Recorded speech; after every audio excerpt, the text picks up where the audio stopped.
Oke, selamat sore. Ini kita lanjut lagi ya, pembahasan pembahasan eee, tentang jihad maupun dampak dari jihad sebetulnya, bukan hanya jihadnya saja. Dampak dari jihad dari para teolog muslim maupun pakar hukum Islam yang klasik, artinya abad-abad pertengahan,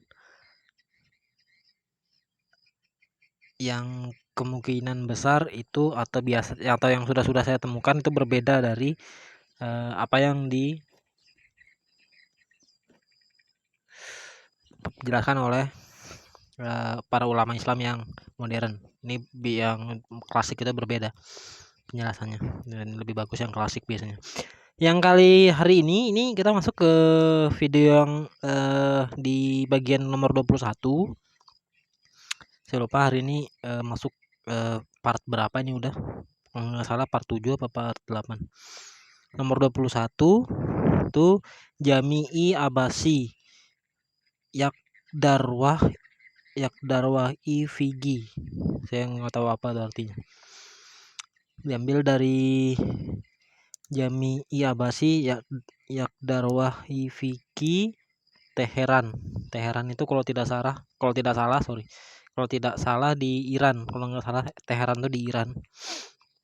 Muslim Syiah di sana. Oleh Muhammad Al-Amili tahun 1621. Muhammad Al-Amili tahun 1621 ini dari Teheran. Bukunya itu terbit di Teheran tahun 1980. Penulisnya Muhammad Al-Amili.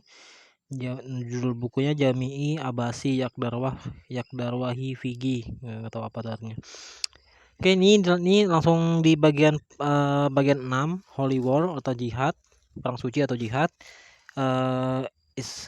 Perang suci Islam terhadap pengikut dari umat agama lain seperti Yahudi, misalnya Yahudi salah satunya, diperlukan kecuali jika mereka masuk Islam atau membayar jizyah, poll tax.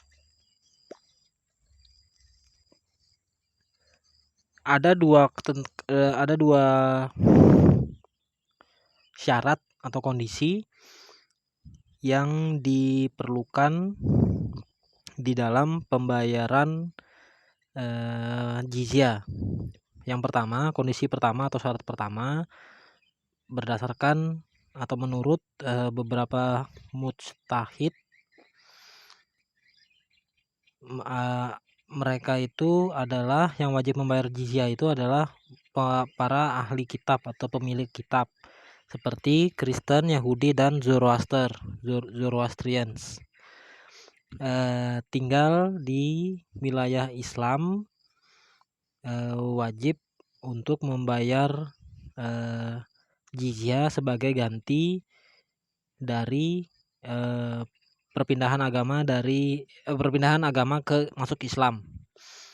Artinya kalau mereka tidak mau masuk Islam, Yahudi, Kristen maupun Zoroaster ini mereka wajib membayar jizyah.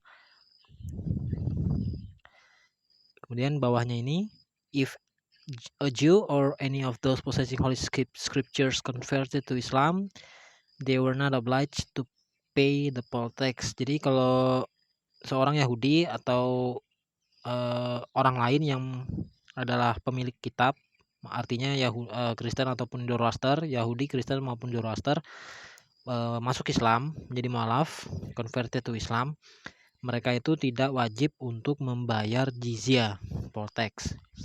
Kondisi kedua atau syarat kedua, others possessing holy scriptures residing in Islamic territories must recognize and respect Islamic laws. Pemilik kitab atau ahli kitab Yahudi, Kristen atau Zoroaster yang tinggal di wilayah Islam, teritori Islam atau Darul Islam harus mengikuti dan menghormati hukum syariah Islam, hukum Islam atau syariah. Syarat ketiga atau kondisi ketiga,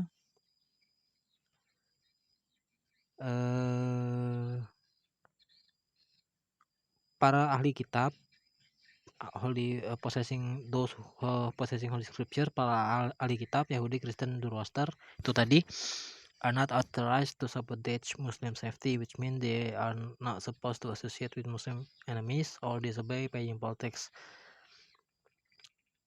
Tidak boleh berteman dengan musuh Islam atau tidak atau lalai membayar jizya. Jadi tidak boleh berteman dengan musuh-musuhnya Islam, misalnya orang Romawi pada saat itu, ataupun orang manapun yang menjadi musuh Islam, ataupun jika mereka sampai lalai membayar jizya, itu tidak boleh.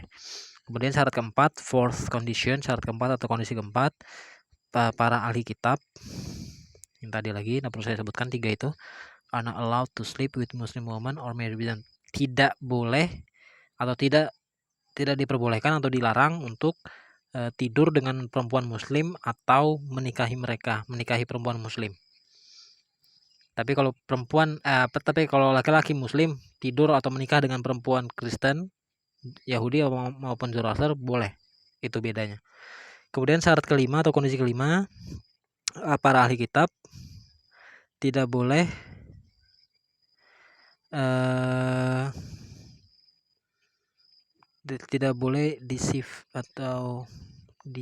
menipu orang Islam, menyesatkan orang Islam, ataupun menyangkal apa yang diimani oleh orang Islam.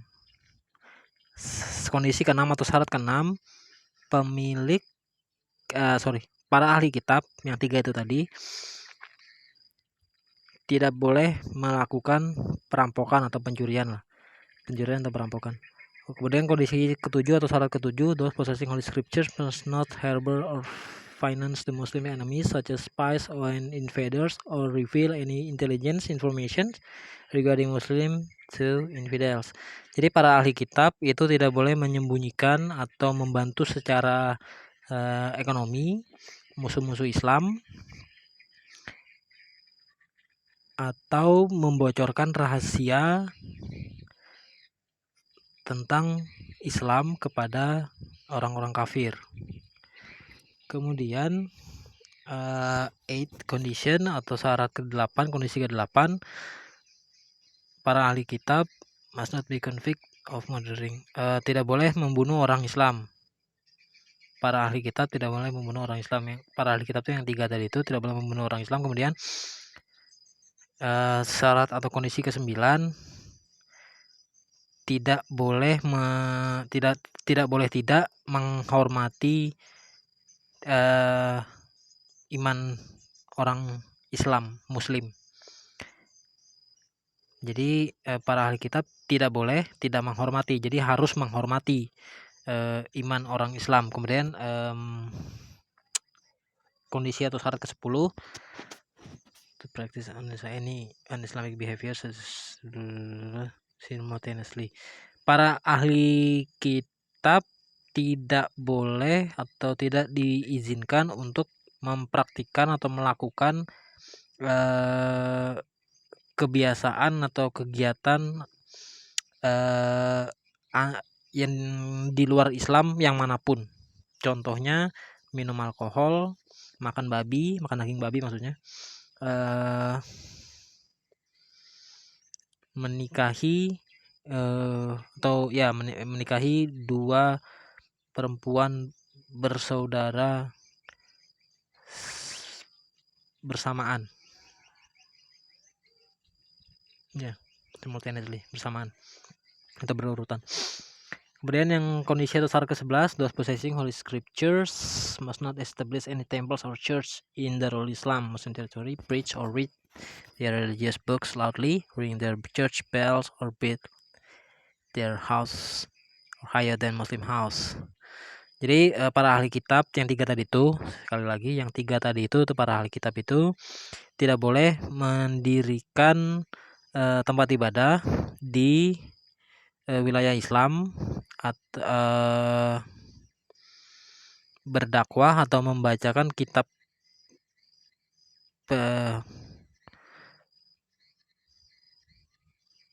membaca kitab mereka dengan suara nyaring, membunyikan lonceng gereja, atau membangun rumah tempat tinggal, membangun rumah mereka lebih tinggi daripada rumah orang Islam. Kemudian kondisi atau syarat ke-12,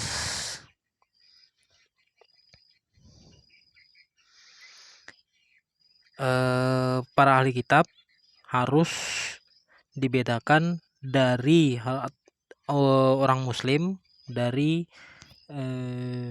cara penampilan, penampilan. Kemudian must ride on different animals, harus menunggangi hewan yang berbeda, duduk di satu sisi dari hewan itu atau pelana sebelah.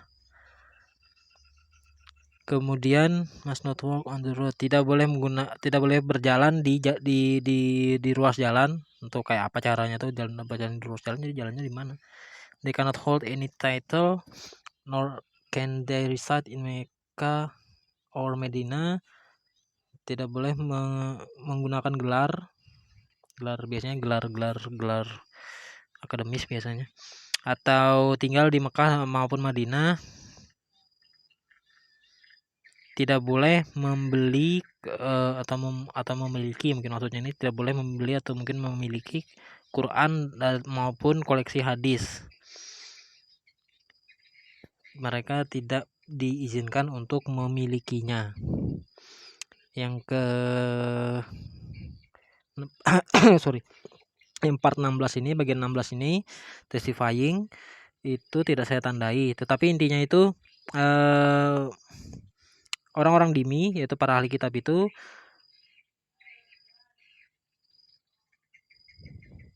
tidak diperbolehkan bersaksi untuk orang Islam, tetapi mereka hanya boleh diizinkan untuk memberikan kesaksian untuk sesama dimi, ya sesama Kristen, Yahudi ataupun Zoroaster. Dari yang mereka bertiga itu boleh bersaksi satu sama lain, tetapi untuk orang Islam mereka tidak boleh bersaksi.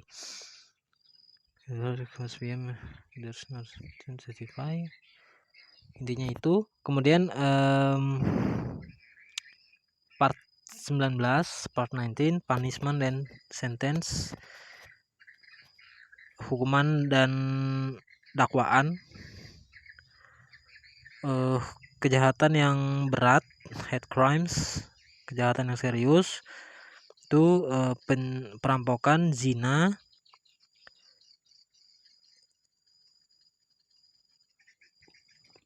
jika seorang muslim melakukan perampokan, he will face having one of his body part cut off. But if a Muslim is convicted of a robbery of alcohol from a Jew, he will not face the same punishment. Jika seorang ini pertama tentang perampokan. Jika perampokan dan zina, ya kan, perampokan dan zina, robbery, baru koma, baru zina. Kemudian ini yang pertama itu tentang robbery dulu, perampokan dulu. Jika seorang muslim ketangkapan melakukan perampokan, maka dia akan mendapatkan hukuman bagian tubuhnya dipotong. Biasanya kalau mencuri ya biasanya tangannya dipotong. Tetapi kalau dia mencurinya dari orang Yahudi ataupun Kristen dan Zoroaster, dia tidak bakal dihukum seperti itu. Dia hanya akan dihukum dipotong bagian tubuhnya atau tangannya misalnya. Itu kalau dia mencuri dari sesama orang Islam. Tapi kalau dia mencurinya dari para ahli kitab itu yang 3 itu, tidak apa-apa. Atau hukumannya akan lebih ringan atau mungkin ada hukuman sama sekali. Kemudian zina, hubungan seksual di luar nikah. Jika seorang Yahudi melakukan zina, maka dia akan mendapatkan atau dijatuhi hukuman maksimum, yaitu hukuman mati.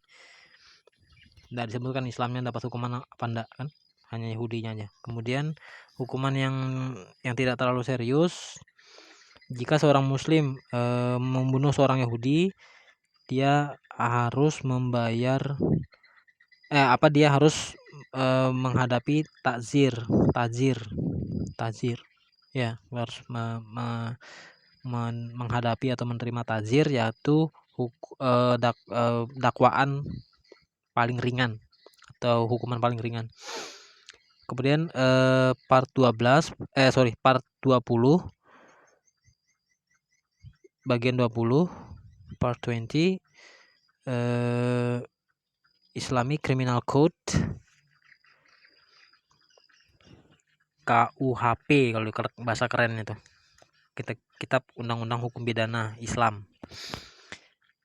Muslim is allowed to kill the dhimmi unless the dhimmi follows the 12 conditions that are mentioned above in the jihad section, or the dhimmi converts to Islam. Seorang muslim boleh membunuh orang dhimmi. Dhimmi di sini sama dengan ahli kitab Yahudi, Kristen, Zoroaster, kecuali itu tidak bolehnya itu kalau dhimminya itu tadi mengikuti ke-12 ketentuan yang di atas ini tadi, itu tidak boleh dibunuh. Kalau yang membunuh dhimmi yang taat menaati 12 aturan itu, mungkin muslimnya akan mendapatkan hukuman. Atau jika si dhimminya itu tadi sudah masuk Islam, itu tidak boleh dibunuh. Kalau membunuh bisa ada hukumannya. Kemudian qisas, retaliation, pembalasan, menurut KUHP Islam, seorang muslim yang melakukan pembunuhan terhadap seorang Yahudi is not liable to receive the death penalty, tidak layak untuk mendapatkan hukuman mati. Jadi kalau seorang muslim melakukan pembunuhan terhadap orang Yahudi, maka dia tidak pantas atau tidak cocok dijatuhi hukuman mati. However, he will receive retaliation or discretion, ta'zir, punishment that have been prescribed according to the type of criminal committed. However, a dhimmi receive the death penalty if convict murdering another dhimmi. Jadi seorang muslim yang membunuh orang Yahudi atau dhimmi yang lain tadi itu akan mendapatkan pembalasan, tidak dihukum mati, hanya mendapatkan balasan gitu aja, atau mendapatkan atau dijatuhi hukuman ta'zir. Ta'zir itu tadi kan sudah dibilang di sini bahwa ta'zir itu mana tadi? Least serious, which is the minimum sentence. Ta'zir itu minimum sentence atau dakwaan paling ringan, hukumannya ringan aja, tidak sampai dibunuh. Tetapi kalau seorang dhimmi membunuh orang dhimmi yang lain, dia akan dihukum mati. Yang di sini, however, ini tadi, seorang dhimmi membunuh dhimmi yang lain, maka dia akan dijatuhi hukuman mati. Tapi kalau muslim membunuh dhimmi itu tidak apa-apa. If a dhimmi convict a murdering Muslim, jika seorang dhimmi terbukti membunuh seorang Muslim, he will receive death penalty, dia akan dijatuhi hukuman mati. Itu bedanya. Kalau orang muslim membunuh dhimmi tidak apa-apa, orang dhimmi membunuh muslim atau repot urusannya, bisa dihukum mati. If an infidel who is convict of murdering another infidel becomes a Muslim, he will pay diye or blood money and receive qisas crime, revenge crimes, restitution. Jadi jika seorang kafir membunuh orang kafir yang lain, kemudian kemudian dia masuk Islam, dia harus membayar uang darah. Uang darah itu kompensasi uang, istilahnya kayak uang ganti rugi ya, model-modelnya kayak gitu. Dan menerima qisas, pembalasan, kayak gitu. Jadi di dalam praktiknya masyarakat yang ini tadi habis sudah ya? Habis sudah sampai sini aja. Atau habis sudah dia? Masuk ke 22 nanti. Jadi dalam praktiknya orang-orang non muslim yang disebut ahli kitab ataupun dhimmi itu tadi yang berada di bawah kekuasaan atau dijajah sama orang Islam. Ini fakta sejarah. Saya bilang sebut jajah itu pun tidak masalah, tidak salah itu. Dijajah oleh orang Islam, itu mereka mendapatkan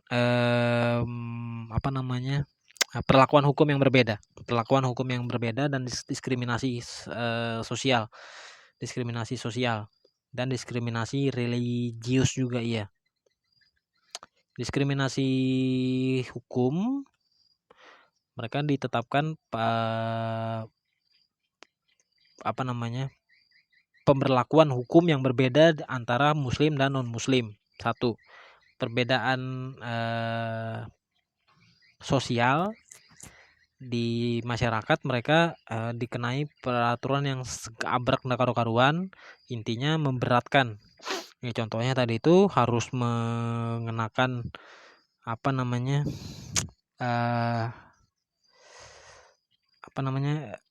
pakaian yang berbeda. Kemudian harus menunggang hewan yang berbeda, duduknya harus di sebelah, menggunakan pelana sebelah, duduknya harus di satu sisi saja. Kemudian kalau kondisi diskriminasi religiusnya itu tadi tidak boleh makan babi. Ini sebetulnya bukan drinking alkohol, wine sebetulnya nih, anggur. Ini sebetulnya bukan alkohol aja nih, anggur sebetulnya. Anggur itu merujuk kepada ekaristi itu sebetulnya. Kemudian tidak boleh mendirikan tempat ibadah. Di sini tadi ada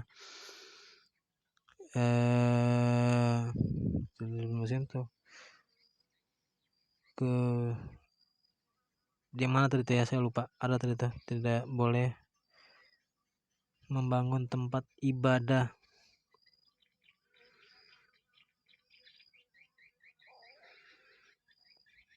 Nah ini yang 11 nomor 11, must not establish any temple or church.